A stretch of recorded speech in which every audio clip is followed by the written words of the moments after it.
कभी कभी ऐसा लगता है जैसे कुछ औरतों की किस्मत में ही विधवा होना लिखा होता है। लेकिन क्या ये सिर्फ किस्मत है या इसके पीछे कोई गहरा कारण है?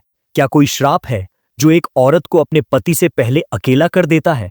क्या कुछ ऐसा होता है जो जाने अनजाने में एक पत्नी कर बैठती है और उसका असर उसके सुहाग पर पड़ता है? एक बार की बात है जब पार्वती मुझसे एक सवाल पूछती है। कहती हैं, प्रभु, स्त्रियां समय से पहले विधवा क्यों हो जाती हैं? तब मैं थोड़ा हैरान हुआ और उनसे कहा, आज अचानक तुम ये प्रश्न क्यों पूछ रही हो? पार्वती जवाब देती है, जब मैं आपसे मिलने के लिए आ रही थी तब मैंने मृत्युलोक में एक अजीब दृश्य देखा। 3 सहेलियां थीं। उनमें से 2 औरतें समय से पहले ही विधवा हो चुकी थीं। उनके चेहरे पर दुख, पीड़ा और अकेलापन साफ झलक रहा था। लेकिन तीसरी औरत अपने पति के साथ खुशहाल जीवन जी रही थी। मुझे समझ नहीं आया कि तीनों में फर्क क्या था।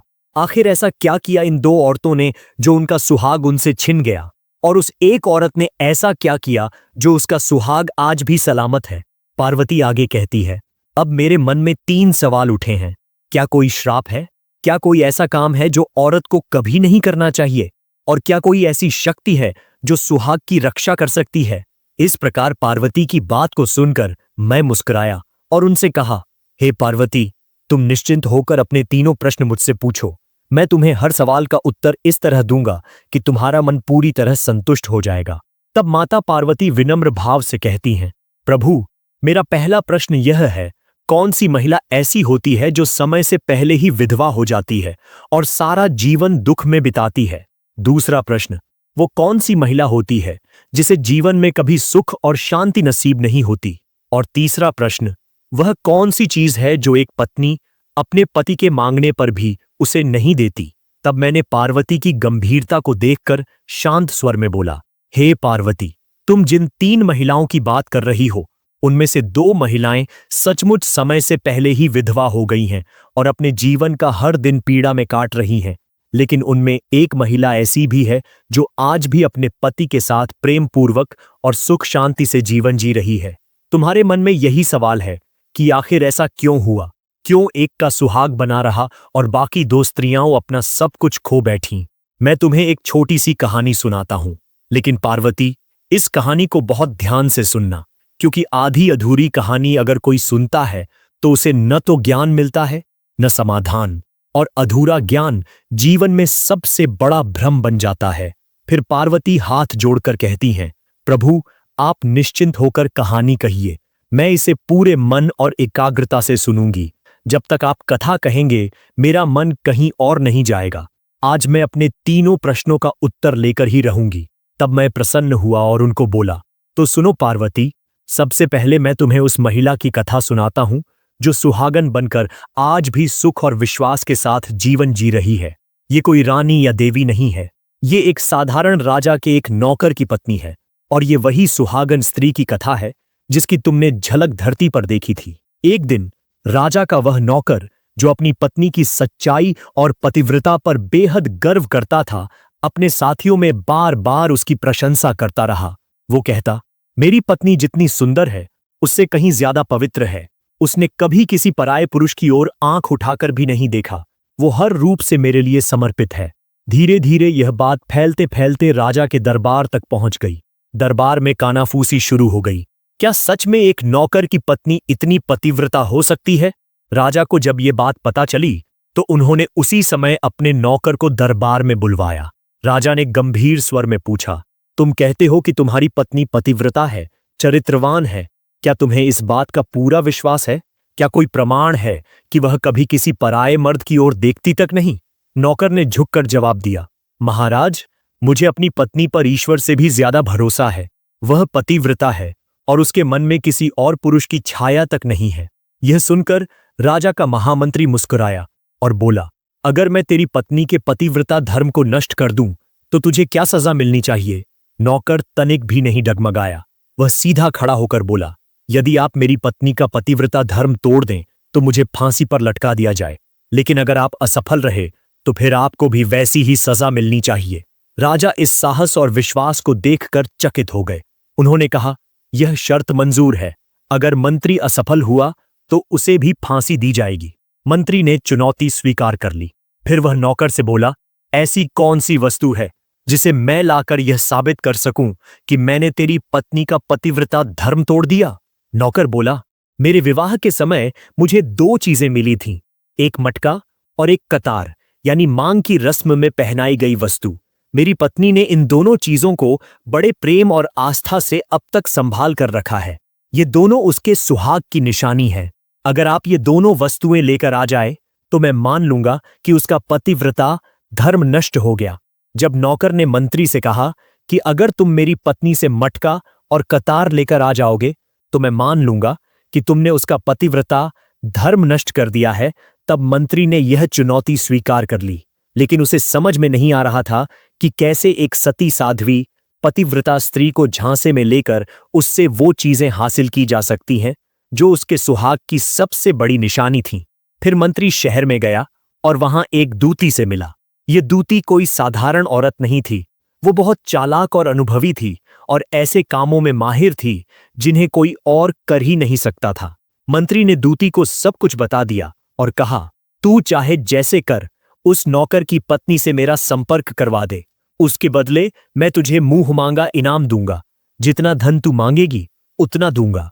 दूती थोड़ी देर सोचती है और फिर कहती है, मंत्री जी, जिस औरत की आप बात कर रहे हैं वह कोई साधारण स्त्री नहीं है, वह एक सच्ची पतिव्रता है। वह न तो किसी के बहकावे में आएगी, न ही मटका और कतार किसी को देगी। ये चीजें उसके लिए पूजा की वस्तुएं हैं, उसके सुहाग की रक्षा हैं, उन्हें पाना आसान नहीं है। मंत्री यह सुनकर थोड़ा परेशान हुआ, लेकिन फिर चालाकी से बोला, अगर तू सीधे संपर्क नहीं करवा सकती तो एक काम कर, किसी तरह उसके घर से चोरी करके मटका और कतार मुझे ला दे। और हां, अगर उसके शरीर पर, खासकर उसके गुप्तांग के पास कोई विशेष निशानी हो तो वो भी मुझे बताना, ताकि मैं राजा को सबूत दिखा सकूं। दूती ये सब सुनकर पहले थोड़ी हिचकी, लेकिन जैसे ही उसने धन का नाम सुना उसकी आंखों में लालच आ गया। वो बोली, ठीक है मंत्री जी, मैं ये काम कर दूंगी, लेकिन मुझे उसका पूरा इनाम मिलना चाहिए, मुंह मांगा धन चाहिए। मंत्री ने वादा किया, तेरे लिए खजाना खोल दूंगा, बस तू काम कर दे। अब दूती ने एक और चाल चली। वह सीधे नौकर के घर गई और दरवाजा खटखटाया। जैसे ही नौकर की पत्नी ने दरवाजा खोला, दूती बोली, बेटी, मैं तेरे पति की मौसी हूं, बहुत सालों बाद आई हूं। मुझे पहचानना मुश्किल है, लेकिन मैं तेरे पति की रिश्तेदार हूं। नौकर की पत्नी बहुत सीधी और श्रद्धावान स्त्री थी। वो किसी के मन में धोखा सोच भी नहीं सकती थी। उसने आदर से कहा, मौसी जी, आप इतने वर्षों बाद आई हैं, इसलिए मैं आपको पहचान नहीं सकी, लेकिन आप मेरे लिए बुजुर्ग हैं, रिश्ते में हमारी मां समान हैं। और इस तरह वो दूती नौकर के घर में मौसी बनकर घुस गई। नौकर की पत्नी ने पूरे श्रद्धा और सम्मान से उसकी सेवा की, उसे खाना खिलाया, पैर धोए, विश्राम कराया। उसका मन बिल्कुल निर्मल था। उसे जरा भी अंदाजा नहीं था कि वो औरत कोई और नहीं, बल्कि एक ऐसा जाल बुनने आई है जो उसके सुहाग की सबसे कठिन परीक्षा बनने वाला है। नौकर की पत्नी को इस बात का तनिक भी आभास नहीं था कि जिसे वो अपनी पति की मौसी समझकर आदर सत्कार कर रही है, वो असल में एक चालाक और कपटी दूती है जो उसके पतिव्रता धर्म को नष्ट करने के इरादे से उसके घर आई है। वो दूती 2 दिन तक उस स्त्री के घर रही, खूब प्रेम से बातें की, अपना झूठा रिश्ता निभाया और उस स्त्री का भरोसा जीत लिया। तीसरे दिन जब पतिव्रता स्त्री स्नान करने गई तो दूती भी उसके साथ गई। जैसे ही स्त्री ने शरीर पर जल डालना शुरू किया, दूती अचानक उसके पीछे आकर उसकी कमर रगड़ने लगी। वो स्त्री संकोच में पड़ गई और बोली, मौसी जी, आप ये क्या कर रही हैं? रहने दीजिए, मैं स्वयं कर लूंगी। लेकिन दूती ने भावनात्मक रूप से उसे जकड़ लिया। बोली, बेटी, तू मुझे अपनी बेटी से भी प्यारी लगती है। इतने सालों बाद तुझसे मिल रही हूं, ये सेवा करने दो। इस तरह सेवा की आड़ में वह स्त्री के शरीर को स्पर्श करने लगी। फिर एक अवसर देखकर दूती ने जल को उसकी आंखों में इस तरह डाल दिया कि वह स्त्री कुछ पल के लिए कुछ देख न सकी। इसी मौके का फायदा उठाकर दूती ने उसकी जांघ पर बने दिल के आकार के तिल को देख लिया, जो कि उसकी पहचान का एक गुप्त निशान था। अब दूती को वही मिल गया जिसकी उसे जरूरत थी। जैसे ही स्त्री स्नान करके रसोई में भोजन बनाने चली गई, दूती ने चुपचाप घर में रखे मटका और कतार को चुरा लिया, जो उस स्त्री के विवाह और सुहाग की सबसे पवित्र निशानियां थीं, और बिना किसी को बताए वहां से भाग गई। सीधे जाकर मंत्री के पास पहुंची और बोली, मंत्री जी, मैंने आपका काम कर दिया है। ये लीजिए मटका और कतार। और रही बात उसकी पहचान की, तो उसकी जांघ पर दिल के आकार का तिल है। मंत्री की आंखों में अब घमंड और धोखे की चमक थी। वह फौरन मटका और कतार लेकर राजा के दरबार में पहुंचा और गर्व से बोला, महाराज, मैंने 2 दिन उस स्त्री के साथ रहकर उसके पतिव्रता धर्म को तोड़ दिया है। ये देखिए, मटका और कतार उसी ने मुझे दिए हैं, और उसकी जांघ पर दिल जैसा तिल है जो उसका गुप्त निशान है। राजा यह सुनकर गंभीर हो गया। उसने तुरंत दरबार लगाया और नौकर को बुलवाया। नौकर के सामने मंत्री ने मटका और कतार रख दिए और वही निशानी बताई जो उसकी पत्नी के शरीर पर थी। यह सब देखकर नौकर का चेहरा पीला पड़ गया। उसका दिल टूट गया। उसे यकीन ही नहीं हुआ कि उसकी जीवन संगिनी, जिस पर वह अपने प्राण तक लुटा सकता था, उसी ने उसका विश्वास तोड़ा। उसने भारी मन से कहा, महाराज, अब मुझे कोई सफाई नहीं चाहिए। जब ये दोनों चीजें मंत्री के पास हैं और वह मेरी पत्नी के निशान को भी जानता है, तो मैं मानता हूं कि मेरी पत्नी का पतिव्रता धर्म टूट गया है। राजा ने गंभीरता से कहा, शर्त के अनुसार अब तुझे फांसी की सजा दी जाती है। 15 दिन बाद तुझे मृत्युदंड दिया जाएगा। पूरे दरबार में सन्नाटा छा गया। सबने सोचा, कितना गर्व करता था ये आदमी अपनी पत्नी पर, और देखो अंत में कैसी हार मिली। लेकिन फिर राजा ने नौकर से पूछा, तेरी कोई अंतिम इच्छा हो तो बता। नौकर ने सिर झुकाकर कहा, महाराज, मेरी आखिरी इच्छा बस इतनी है कि मैं अपनी पत्नी से एक बार मिलना चाहता हूं। राजा ने अनुमति दे दी। ठीक है, तू जा सकता है। अपनी पत्नी से मिल और जो कहना है कह ले।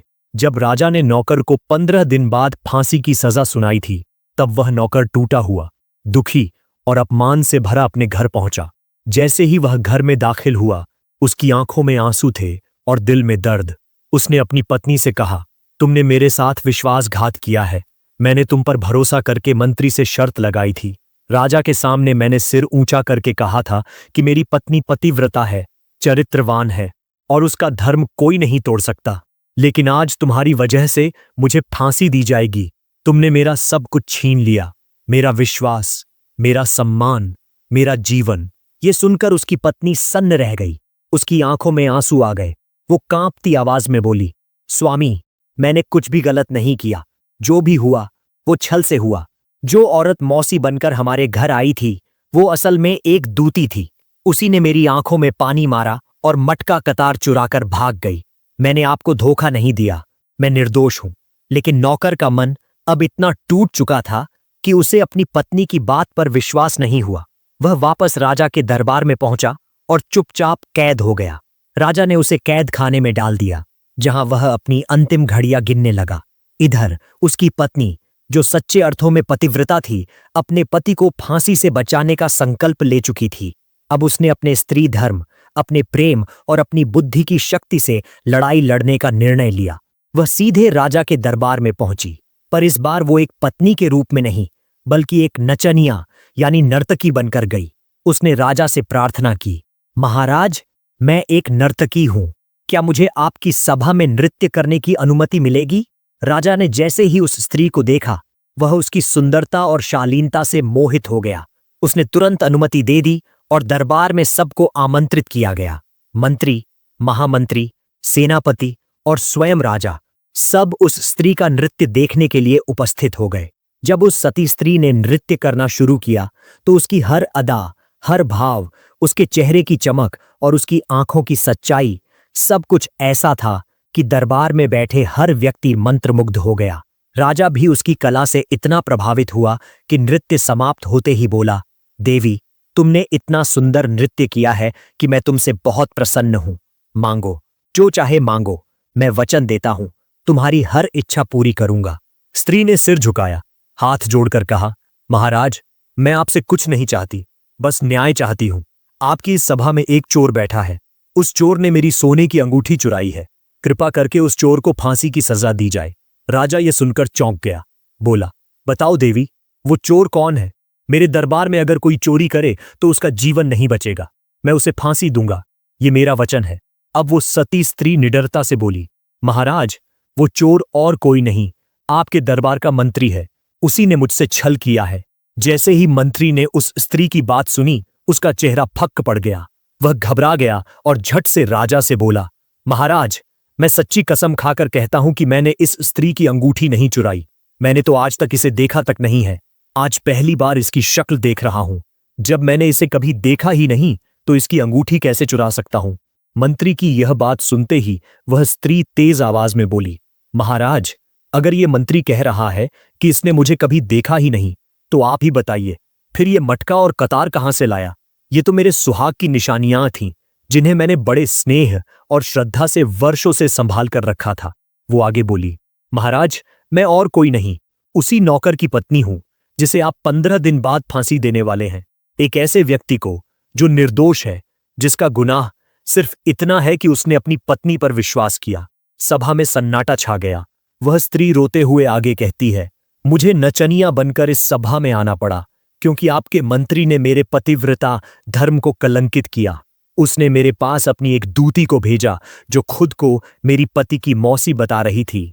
वही दूती मेरे घर आई, मेरे साथ छल किया, मेरी आंखों में जल फेंका, मेरी जांघ के पास का तिल देखा और फिर मेरे सुहाग की निशानियां, मटका और कतार चुराकर इस मंत्री को दे दी और इस मंत्री ने उसे इसके बदले में बहुत धन भी दिया।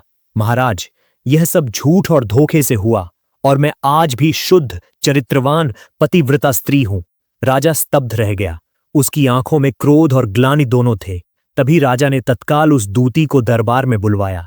दूती जैसे ही दरबार में आई और राजा की गंभीरता देखी, डर के मारे कांपने लगी। राजा ने उससे कड़कते स्वर में पूछा, सच सच बता, ये आरोप सही है या नहीं? दूती रोने लगी और भयभीत होकर सारी सच्चाई उगल दी। उसने कहा, महाराज, हां, यह स्त्री बिल्कुल सच कह रही है। मंत्री ने मुझे भेजा था। मैंने ही धोखे से उसका मटका और कतार चुराया और मंत्री को दे दिया। मंत्री ने इसके बदले मुझे बहुत धन भी दिया था। राजा का चेहरा लाल हो गया। क्रोध में उसने तुरंत आदेश दिया, इस निर्दोष नौकर को तुरंत जेल से रिहा करो और उसके स्थान पर मंत्री को कैद में डाल दो। इसने जो कुकर्म किया है उसके अनुसार इसकी सजा फांसी ही है। और फिर जैसे ही उचित समय आया, उस मंत्री को राजा के आदेशानुसार फांसी दे दी गई। पूरे राज्य में यह घटना धर्म नारी की पवित्रता और पतिव्रता की शक्ति का एक जीता जागता प्रमाण बन गई। राजा स्वयं उस स्त्री के चरणों में झुका और कहा, देवी, आप तो वास्तव में सती, साध्वी, पतिव्रता और वीरांगना हैं। आपने जिस प्रेम, धैर्य और विवेक से सत्य को उजागर किया, वो किसी देवी से कम नहीं। वह स्त्री विनम्र भाव से बोली, महाराज, मैं कोई देवी नहीं, एक सामान्य पत्नी हूं जिसने अपने पति को ईश्वर मानकर सदा उसकी सेवा की है। मैं आज भी अपने पति का नाम अपने मुंह से नहीं लेती, क्योंकि मेरे लिए पति का नाम भी पूजा के योग्य है।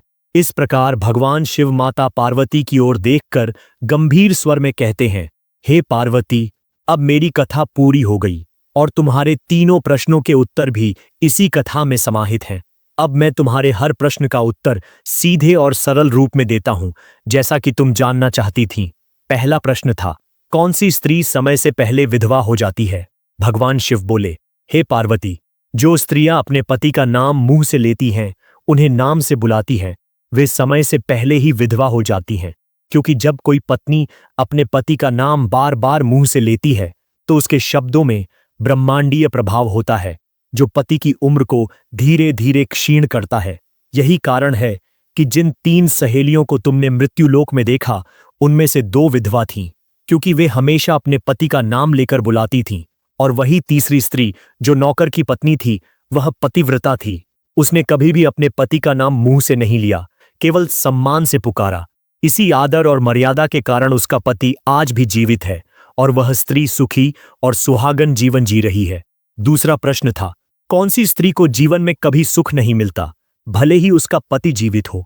भगवान शिव उत्तर देते हैं, जो स्त्रियां बिना पति की अनुमति के कहीं भी जाती हैं, चाहे वह तीर्थ हो या उत्सव, कोई मेहंदी संस्कार हो या मेला, ऐसी स्त्रियां अपने पति के सम्मान और विश्वास को तोड़ती हैं। इस कारण उनके जीवन से सुख दूर हो जाता है। वे पति के होते हुए भी उसके प्रेम, उसकी निकटता और उसके स्नेह से वंचित रह जाती हैं। वह स्त्री जीवन भर अशांत, दुखी और अकेली महसूस करती है, भले ही उसका पति उसके साथ हो। तीसरा प्रश्न था, ऐसी कौन सी चीज है जो एक पत्नी अपने पति को मांगने पर भी नहीं देती?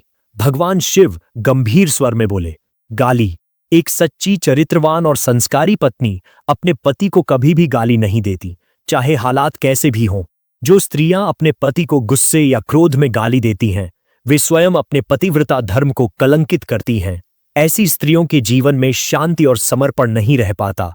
उनका दाम्पत्य जीवन दिन ब दिन कलह और अशांति में बदल जाता है और अंततः ऐसी स्त्रियां भी समय से पहले ही अपने सुहाग को खो देती हैं।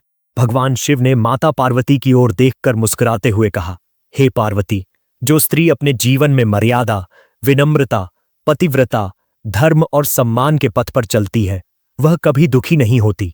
उस स्त्री के घर में लक्ष्मी जी का सदा वास होता है।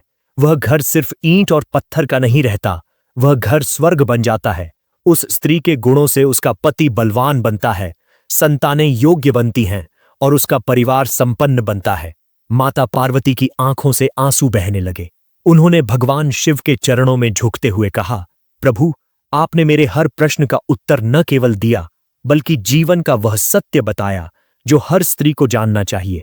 अब मैं पूरी तरह संतुष्ट हूं। मित्रों, अगर आपको ये कथा ज्ञानवर्धक और भावुक लगी हो तो हर हर महादेव कमेंट में जरूर लिखें। वीडियो को लाइक करें, चैनल को सब्सक्राइब करें और बेल आइकन जरूर दबाएं ताकि ऐसी ही दिव्य और शिक्षाप्रद कहानियां आप तक हमेशा पहुंचती रहें। जय शिव शंकर, जय पार्वती माता।